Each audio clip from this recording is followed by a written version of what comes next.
আমার মাই কইতে আমি যেন বালি না যাই, আমি পাগল ছাগল দেহে আমার মাই আমালে ভালোবাসে না, তাই গিয়েছে আল্লাহ তো আমালে ভালোবাসে। আমি এই গাঙ্গেল বা থাই হ্যাঁ মাছ মেরে মেলা বলে বালি দিম। আর ওটা পাগল না? ওই পাগল, তুই আমাকে বাড়ির ভিতর কে? আমার বাপে এনে 10 লাখ টাকা বালি ফেলছে, তখন মতো পাগল ছাগল নষ্ট করার জন্য।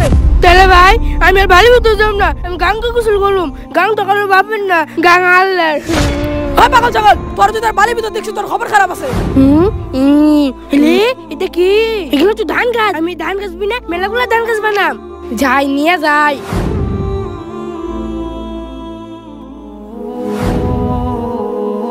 আমি ধান বুন 2-3 মাস হইলো, দাই দে হাতে ধান খাটতাম বইলো। এলে আমার ধান কত হয়েছিল, কি মজা কি মজা, আমার ধান মেলাইছে।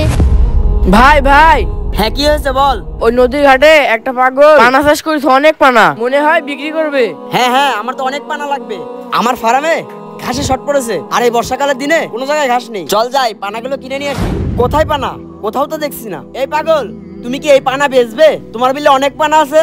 ভাই এগুলো তো পানা না, এগুলো ধান, আপনি কিনবেন? আমার পুকুরে আলু মেলা আছে। আরে পাগলা, পানা হোক আর ধানই হোক, তুই বেচবি নাকি তাই ক? হ্যাঁ ভাই আমি বেচবো, কয় টাকা দিবেন? এই পাগল, আমি শুনলাম তোর নাকি থাকার জায়গা নাই। তুই আমার ফার্মে চল, আমার ফার্মে থাকবি আর ওখানেই খাবি, আমার গরুগুলো দেখাশোনা করবি। আর এই জেনে তোর পানা বাবদ একটা সোনার কয়েন। ভাই আপনি খুব ভালো মানুষ, আমি পাগল বলে আমাকে কেউ কাজ দেয় না।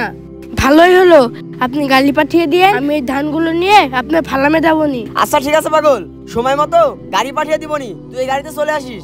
বন্ধুরা আমি তো সব ধান বিক্রি করে দিয়েছি, তোমরা তো এখনো কিছুই করোনি। প্রতাপাত চ্যানেলটিকে সাবস্ক্রাইব করো।